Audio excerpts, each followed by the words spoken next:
اگر کوئی شخص میلاد کے موقع پر جھنڈے، جلوس، نظر نیاز، لائٹنگ، آتش بازی یا محفل نعت کا اہتمام کرے تو کیا صحیح مسلم کی حدیث کے تحت یہ بدعت حسنہ شمار ہوگی اور اسے ثواب بھی ملے گا؟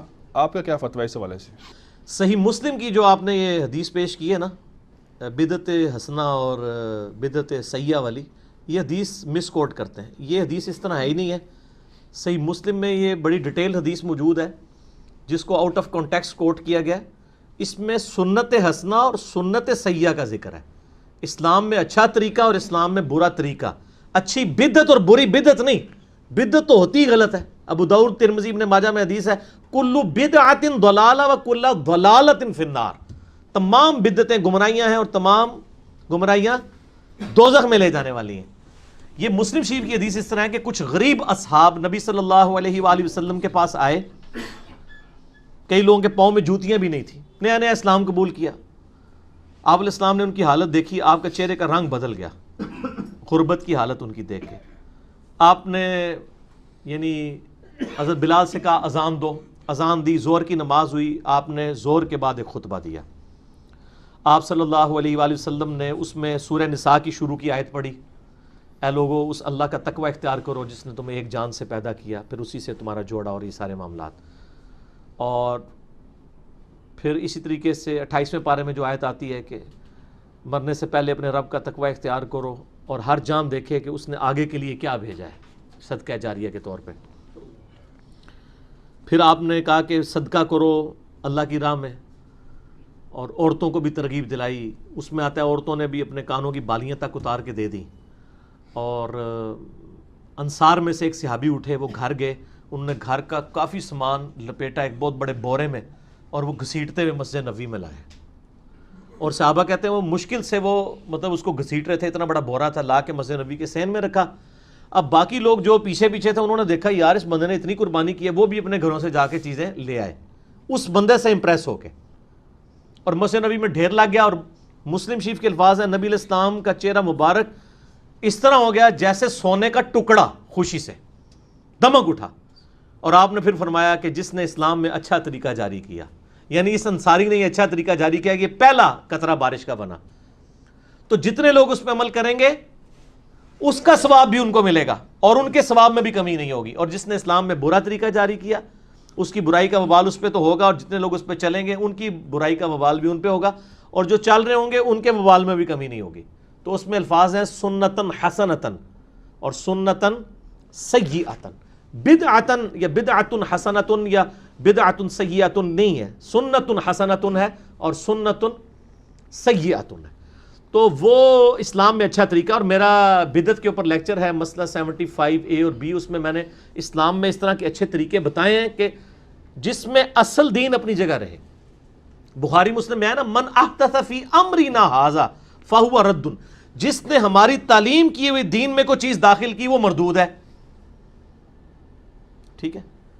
تو اب دین میں جب نبی علیہ السلام خود کوئی چیز تعلیم کر دیں گے وہی ہوگی جو مسلم شریف میں حدیث ہے 2005 کے سب سے بہترین کتاب اللہ کی کتاب ہے، سب سے بہترین طریقہ وخیر الہدی ہدی محمد صلی اللہ علیہ وآلہ وسلم وشر الامور محدثاتها. اور بدترین کام وہ ہیں جو دین میں خود سے داخل کر دیے جائیں. تو بدعت کی ڈیفینیشن میں وہ چیزیں آتی ہیں. یہ چیزیں بدعت نہیں ہوتی جو اچھے طریقے ہوں جس میں اصل اپنی جگہ رہے. مثلا مسجد میں قالین بچھانا یہ اسلام میں اچھا طریقہ ہے، یہ بدعت حسنہ نہیں ہے.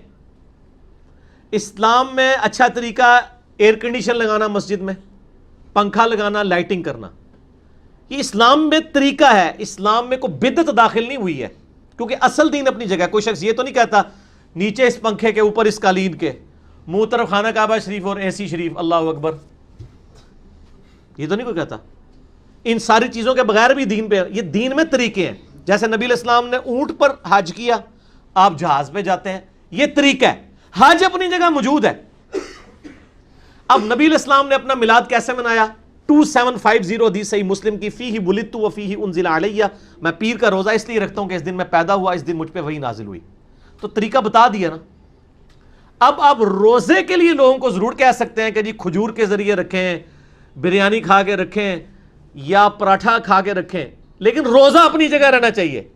اس کی جگہ آپ نئے طریقے اپنے بنانا شروع کر دیں، آتش بازی کرنا شروع کر دیں، عورتوں مردوں کے اختلاط والے پروگرام کرنا شروع کر دیں اور کہیں جی ہم اسلام میں اچھا طریقہ جاری کر رہے ہیں، یہ غلط ہے۔ اسلام میں اچھے طریقوں کی مثال میں نے کہا تھا حدیث کی کتابیں، حدیث وہی ہے بکش فارم میں، اور آج کیا ہے، سافٹ ویئر آ گئے، اسلام 360 اینڈرائڈ ایپ آ گئی ہے، ایزی قرآن و حدیث سافٹ ویئر آ گیا ہے، مکتبۃ الشاملہ آ گیا ہے، یہ گھڑی اسلام میں اچھا طریقہ ہے کہ نماز کے ٹائم فکس ہو گئے ہیں، اسی طریقے سے ٹائم ٹیبل آ گیا پورے سال کی نماز کی ٹائمنگ کے، یہ اسلام میں اچھا طریقہ ہے، کاؤنٹر آ گئے الیکٹرانک تسبیح پڑھنے کے لیے، یہ سارے اسلام میں اچھے طریقے ہیں۔ اس سے اصل چیز اپنی جگہ موجود ہے، اصل نہ ہلتی ہو تو وہ اسلام میں اچھا طریقہ ہے۔ باقی آپ کوئی چیزیں دین میں داخل کریں گے وہ بدعتیں ہی ہوں گی، وہ اچھے طریقے نہیں ہوں گے۔ تو اچھا طریقہ یہ ہے کہ آلریڈی دین اپنی جگہ پہ موجود ہو اور آپ اس کو کسی ماڈرن فارم میں پیش کر دیں، اسی دین کو، اپنی طرف سے چیزیں بنا کے نہیں۔ قرآن کو بینڈنگ کے اندر لے کے آئے ہیں، سافٹ ویئر بنا دیے ہیں، قرآن تو اپنی جگہ موجود ہے نا، کوئی نیا قرآن تو نہیں بنانا، ٹھیک ہو؟ تو یہ طریقے ہیں۔ تو اس کے تحت یہ جو لائٹنگ یا آتش بازی کرنا یا خانہ کعبے کے ماڈل بنا کے ان کو اسلام میں اب ہو سکتا ہے اچھے طریقے کہنا شروع کر دیں، تو اچھے طریقے بھی یہ نہیں ہے، کیونکہ ان کی اصل اپنی جگہ موجود ہے کہ نبی علیہ السلام نے روزہ رکھنے کی ترغیب دلائی ہے۔ اسی لیے میں نے کہا تھا 12 ربیع الاول کا کوئی روزہ رکھ لے، ہم اس پہ کوئی فتویٰ نہیں لگائیں گے، چلے کوئی اجتہاد کو لولا لنگڑا کرنا ہے تو اس قسم کا کریں نا، باقی اجتہادات کی تو کوئی حیثیت نہیں ہے۔ کیا صلی اللہ علیہ وآلہ وسلم والا درود بھی بدعت حسنہ نہیں ہے جو آپ بھی پڑھتے ہیں اور محدثین نے بھی اختیار کیا ہے؟ میلاد پر ہی کیوں اعتراض کرتے ہیں؟ صلی اللہ علیہ وآلہ وسلم بدعت حسنہ نہیں ہے۔ صحیح مسلم میں جو قیامت کی نشانیوں والا چیپٹر ہے نا، بالکل اینڈ پہ، اس میں قیامت کی 10 نشانیاں ذکر ہوئی ہیں۔ میں نے مسئلہ نمبر 56 ریکارڈ کروایا ہے درود شریف کے احکام و مسائل پہ، اس میں نے بتایا تھا، اس میں عیسیٰ علیہ السلام کے لیے نبی صلی اللہ علیہ وآلہ وسلم نے یہ لفظ استعمال کیا ہے 5ویں نشانی قیامت کی، وَنُزُولِ عِیسیٰ ابْنِ مَرْیَمَ صلی اللہ علیہ وآلہ وسلم، یعنی عیسیٰ علیہ السلام نزول کریں گے صلی اللہ علیہ وآلہ وسلم، نبی علیہ السلام نے ان کے لیے کہا۔